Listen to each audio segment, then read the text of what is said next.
Bismillahirrahmanirrahim. Khalifah Umar pernah didatangi putranya saat dia berada di kantornya, kemudian bercerita tentang keluarga dan masalah yang terjadi di rumah.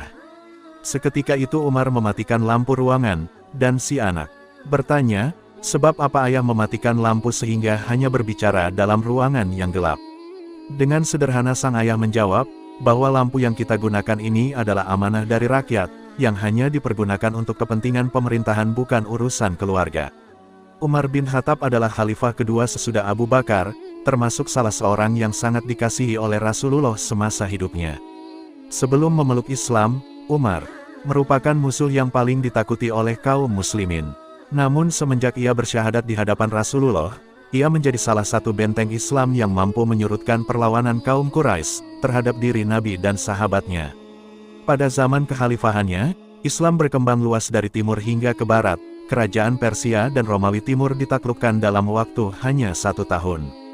Beliau meninggal di umur 64 tahun karena dibunuh, dikuburkan berdekatan dengan Abu Bakar dan Rasulullah, di bekas rumah Aisyah yang sekarang terletak di dalam Masjid Nabawi, di Madinah Al-Munawwarah. Sebutan Al-Faruq, atau Sang Pembeda, adalah gelar yang diberikan Rasulullah untuk Umar bin Khattab. Konon, Umar dikaruniai tubuh yang tinggi dan besar. Bahkan untuk ukuran orang Arab sekalipun. Kalau di tengah-tengah keramaian, maka sangat gampang mencari Umar, karena pundak sampai kepalanya tersembul di antara orang-orang sekitarnya. Tidak hanya itu, Umar memiliki tenaga yang kuat, dan menurut riwayat sama dengan kekuatan 20 orang dewasa saat itu. Umar adalah langganan juara gulat di semacam pasar malam yang ada, dan merupakan tradisi di Mekah saat itu. Khattab mendidik Umar dengan keras, tegas, dan disiplin. Pada masa itu hanya sedikit sekali yang bisa baca tulis, dan Umar adalah salah satu. Dari yang sedikit itu, Umar mengetahui banyak sejarah Arab dan juga ilmu binatang. Umar pandai berbicara di depan orang banyak, dia dikaruniai suara yang berat dan berwibawa.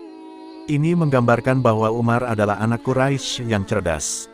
Saat awal-awal Rasulullah mulai menyebarkan Islam, Umar adalah penghalang yang paling dahsyat. Kaum muslimin saat itu menderita karenanya, di sisi lain kaum Quraisy merasa sangat terbantu oleh kehadiran Umar. Oleh karena itulah, Rasulullah memilih untuk berdakwah dan beribadah diam-diam menghindari kezaliman Umar bin Khattab dan kaum kafir Quraisy lainnya. Namun, Rasulullah atas petunjuk Allah mengetahui Umar lebih daripada yang lain. Rasulullah menyadari keistimewaan Umar, sebagaimana dia juga menyadari kelebihan Amir bin Hisham Abu Jahal, yang merupakan pemimpin kaum Quraisy di Mekah saat itu. Oleh sebab itu, Rasul pernah bermohon kepada Allah agar menolong perjuangan Islam dengan salah seorang yang lebih disukainya, antara dua, yaitu Umar atau Amir. Doa Rasul akhirnya dijawab Allah. Begini ceritanya, setelah Islam datang ke Umar dengan tidak secara langsung, melainkan lewat kerabat-kerabat dekatnya yang satu persatu jatuh ke agama Islam yang diridhoi Allah. Suatu ketika, Umar melihat Rasulullah sedang di dekat Ka'bah dan membaca beberapa ayat dari Al-Quran. Umar mencuri-curi dengar dan dia pikir ayat-ayat yang dibacakan Rasulullah adalah puisi karya pujangga hebat Rasulullah, mengulang-ulang ayat-ayat itu dan mengatakan bahwa ayat-ayat ini bukanlah puisi karya pujangga, melainkan perkataan Allah yang disampaikan melalui malaikat Jibril. Umar terpana, dalam hatinya terbersit pemikiran mungkin saja apa yang disampaikan Muhammad itu adalah benar. Umar mengabaikan perasaan itu dan memilih untuk konsultasi dengan para pemimpin Quraisy. Diadakan rapat mendadak yang dihadiri oleh tokoh-tokoh penting suku Quraisy. Keputusannya adalah penyebaran agama Islam harus dihentikan dan Muhammad harus dibunuh. Dicari sukarelawan yang bersedia dan mampu untuk itu. Umar pun mengajukan diri. Suatu hari yang sangat panas tahun 616 Masehi, Umar menyandang pedang siap membunuh Rasulullah. Dalam perjalanannya menuju rumah Rasul, Umar bertemu dengan Nuaim bin Abdullah, salah seorang teman akrab Umar. Nuaim juga sudah menerima Islam saat itu, tapi Umar belum tahu. Nuaim melihat wajah Umar yang tegang, dia pun bertanya. Umar menjawab bahwa dia sedang menuju ke rumah Muhammad untuk membunuhnya. Nuaim pun menjawab, hati-hati. Kalau kamu sakiti Muhammad, maka kamu berurusan dengan keluarga Hashim. Kamu tanggung sendiri akibatnya. Umar marah, rupanya, kamu juga sudah menjadi muslim. Nuaim menjawab, Umar, jangan pikirkan saya, tapi kamu pikir. Dulu adikmu dan adik iparmu dua-duanya sudah memeluk Islam, mungkin mereka sedang membaca Quran saat ini. Umar kaget, Diganti arah langkah kakinya yang semula ke rumah Muhammad menjadi ke rumah Said bin Amir. Umar sangat sayang pada Fatimah dan suaminya. Tidak pernah terpikir olehnya bahwa adik kandungnya memeluk Islam. Dia tidak mau mempercayai berita ini, tapi ada keraguan dalam hatinya bahwa berita itu bohong. Sesampainya di rumah Said dan Fatimah sedang membaca Al-Quran yang ditulis di daun-daun korma. Umar yang sudah ada di luar mendengar sayup-sayup sebelum akhirnya diketoknya pintu. "Siapa?" tanya Said. "Bukakan pintu, ini Umar," teriak orang yang di luar. Said dan Fatimah kaget dan ketakutan. Sementara Said membukakan pintu, Fatimah menyembunyikan daun-daun bertuliskan ayat-ayat Al-Quran. Umar masuk menyingkirkan Said. Fatimah menyongsong dan tersenyum. Wajah Umar merah karena marah. Dia bertanya dengan suara menggelegar, "Apa yang sedang kalian baca?" "Tidak ada," balas Fatimah. "Saya dengar berita bahwa kalian sudah memeluk Islam. Katakan bahwa berita ini bohong." "Apa pendapatmu, wahai Umar, sekiranya kebenaran itu ada di pihak mereka?" balas Said. Umar langsung mencengkram leher Said dan mengangkatnya tinggi-tinggi. Fatimah berkata, "Lepaskan tanganmu dari suamiku. Jika kamu ingin mengatakan sesuatu, katakan pada saya, tapi jangan sentuh suamiku." Umar bertanya, "Katakan, apakah benar kalian sudah menjadi Muslim?" Fatimah menjawab, "Ya, kami sudah menjadi Muslim. Kamu bisa saja membunuh kami jika kamu suka, tapi kami tidak akan mengganti keimanan kami." Umar tertegun. Kalimat yang sama didengar saat dia mengancam Lubna budaknya. Keteguhan yang sama dia dengar dari saudara perempuannya. Dilepaskannya Said. "Kalau begitu, perlihatkan daun-daun yang kamu sembunyikan itu kepada saya, sehingga saya bisa melihat isinya," pinta Umar. "Tidak, badanmu kotor, mandilah terlebih dahulu," ujar Fatimah. Entah kenapa, Umar pun menuruti. Selesai mandi, diterimanya daun-daun bertuliskan ayat-ayat Quran itu dari Fatimah. Dibacanya, keras-keras, "Taha, kami tidak menurunkan Al-Quran ini kepadamu agar kamu menjadi susah.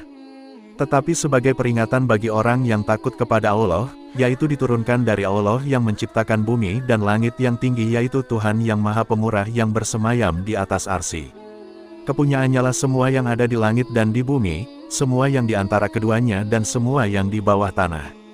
Dan jika kamu mengeraskan ucapanmu, maka sesungguhnya Dia mengetahui rahasia dan yang lebih tersembunyi.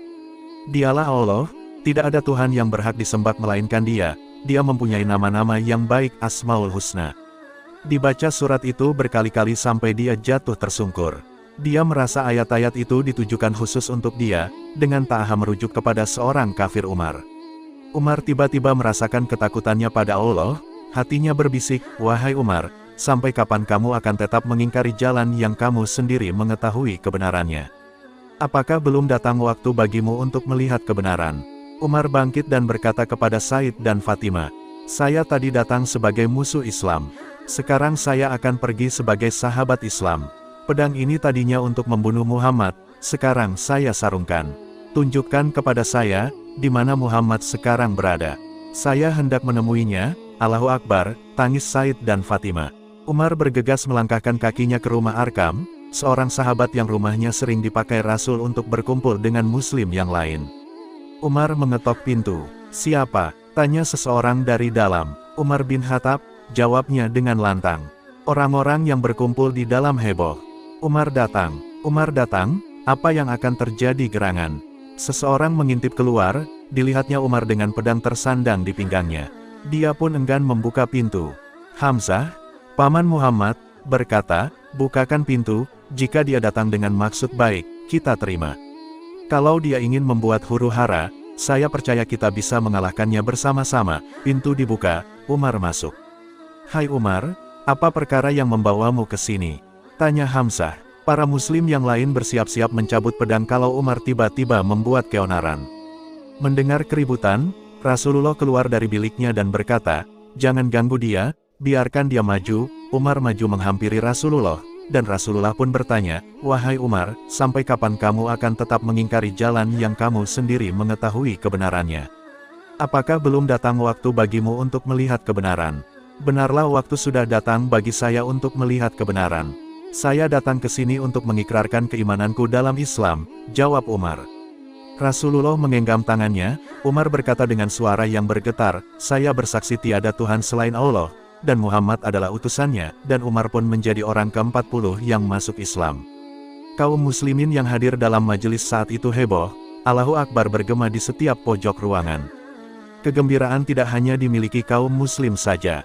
Malaikat Jibril datang dan berkata pada Rasulullah, "Oh kekasih Allah, para penghuni sorga, bergembira dengan kedatangan Umar dalam Islam dan mereka mengucapkan selamat kepadamu." Wallahu alam, demikianlah kisah ini, semoga bermanfaat, lebih dan kurangnya mohon maaf. Wassalamualaikum.